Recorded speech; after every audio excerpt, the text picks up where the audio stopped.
ಇಂದಿನಿಂದ ಹೊರದೇಶದಿಂದ ಸ್ವದೇಶಕ್ಕೆ ಆಗಮಿಸುವವರಿಗೆ ಹೆಜಮಾಡಿ ಸರ್ಕಾರಿ ಕಾಲೇಜಿನಲ್ಲಿ ಸ್ಕ್ರೀನಿಂಗ್ ವ್ಯವಸ್ಥೆ ಕಲ್ಪಿಸಲಾಗಿದೆ ಎಂಬುದಾಗಿ ಉಡುಪಿ ಜಿಲ್ಲಾಧಿಕಾರಿ ಜಗದೀಶ್ ಹೇಳಿದ್ದಾರೆ. ಮಂಗಳವಾರ ರಾತ್ರಿ ಹೆಜಮಾಡಿ ಚೆಕ್ ಪೋಸ್ಟ್ನಲ್ಲಿ ನಡೆದ ಗೊಂದಲದ ಹಿನ್ನೆಲೆಯಲ್ಲಿ ಪರಿಶೀಲನೆಗಾಗಿ ಜಿಲ್ಲಾ ಎಸ್ಪಿ ವಿಷ್ಣುವರ್ಧನ್ ಜೊತೆಯಾಗಿ ಆಗಮಿಸಿದ ಜಿಲ್ಲಾಧಿಕಾರಿ ಅವರು ಸಾಮಾಜಿಕ ಅಂತರ ಸಹಿತ ಮಾಸ್ಕ್ ರಹಿತವಾಗಿದ್ದವರ ವಿರುದ್ಧ ಅಸಮಾಧಾನ ವ್ಯಕ್ತಪಡಿಸಿದರು.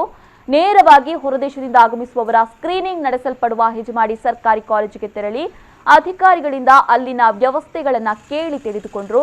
ಆ ಬಳಿಕ ಮಾತನಾಡಿದವರು ಹೊರದೇಶದಿಂದ 201 ಮಂದಿ ಆಗಮಿಸಲಿದ್ದು ಅವರಿಗೆ ವಿಮಾನ ನಿಲ್ದಾಣದಲ್ಲಿ ಸ್ಕ್ರೀನಿಂಗ್ ನಡೆಸಲಾಗ್ತಾ ಇದೆಯಾದರೂ ನಮ್ಮ ಜಿಲ್ಲಾ ಗಡಿಭಾಗದ ಕಾಲೇಜಿನ ವಠಾರದಲ್ಲೂ ಸ್ಕ್ರೀನಿಂಗ್ ವ್ಯವಸ್ಥೆ ಕಲ್ಪಿಸಲಾಗಿದೆ. ಆ ಬಳಿಕ ಬಂದಂತಹ 201 ಮಂದಿಯನ್ನ ಕ್ವಾರಂಟೈನ್ನಲ್ಲಿ ಇರಿಸಲಾಗುವುದು.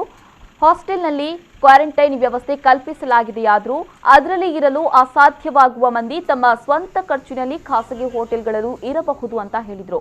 ಮುಂದಿನ 4 ದಿನಗಳ ಕಾಲ ನಮ್ಮ ಸಿಬ್ಬಂದಿಗಳೆಲ್ಲ ಮೈಯೆಲ್ಲ ಕಣ್ಣಾಗಿ ಕರ್ತವ್ಯ ನಿರ್ವಹಿಸುವ ಅಗತ್ಯವಿದೆ ಎಂದರು.